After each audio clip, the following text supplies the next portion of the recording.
Then David again gathered all the chosen men of Israel, 30,000. And David arose and went with all the people who were with him from Baal-Judah, to bring up from there the ark of God, which is called by the very name of Yahweh of hosts, who is enthroned above the cherubim. And they drove the ark of God on a new cart, that they might bring it from the house of Abinadab, which was on the hill, and Uzzah and Ahio, the sons of Abinadab, were leading the new cart. So they brought it with the ark of God from the house of Abinadab, which was on the hill, and Ahio was walking ahead of the ark. Now David and all the house of Israel were celebrating before Yahweh with all kinds of instruments made of fir wood, and with lyres, harps, tambourines, castanets, and cymbals. Then they came to the threshing floor of Nacon. And Uzzah reached out toward the ark of God and took hold of it, because the oxen nearly upset it.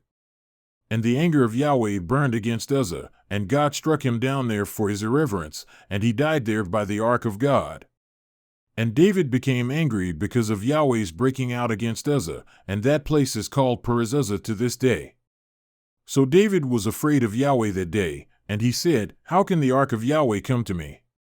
And David was unwilling to move the ark of Yahweh into the city of David with him, but David took it aside to the house of Obed-Edom the Gittite. Thus the ark of Yahweh remained in the house of Obed-Edom the Gittite 3 months, and Yahweh blessed Obed-Edom and all his household.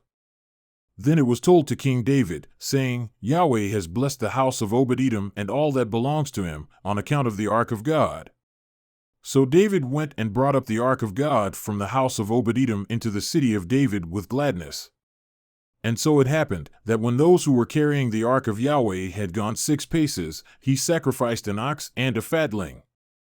And David was dancing before Yahweh with all his strength, and David was girded with a linen ephod. So David and all the house of Israel were bringing up the ark of Yahweh with shouting and the sound of the trumpet. Then it happened, as the ark of Yahweh came into the city of David, that Michal the daughter of Saul looked out of the window and saw King David leaping and dancing before Yahweh, and she despised him in her heart. And they brought in the ark of Yahweh and placed it in its place inside the tent which David had pitched for it, and David offered burnt offerings and peace offerings before Yahweh. Then David completed offering the burnt offerings and the peace offerings. And he blessed the people in the name of Yahweh of hosts.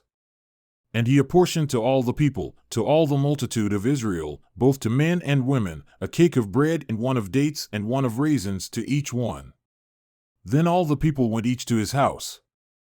But David returned to bless his household, and Michal the daughter of Saul came out to meet David and said, "How the king of Israel has glorified himself today. He uncovered himself today in the eyes of his servants' maids, as one of the worthless ones shamelessly uncovers himself." So David said to Michal, "It was before Yahweh, who chose me above your father and above all his house, to appoint me ruler over the people of Yahweh, over Israel, therefore I will celebrate before Yahweh. And I will be esteemed even more lightly than this, and will be humble in my own eyes, but with the maids of whom you have spoken, with them I will be glorified." And Michal the daughter of Saul had no child to the day of her death.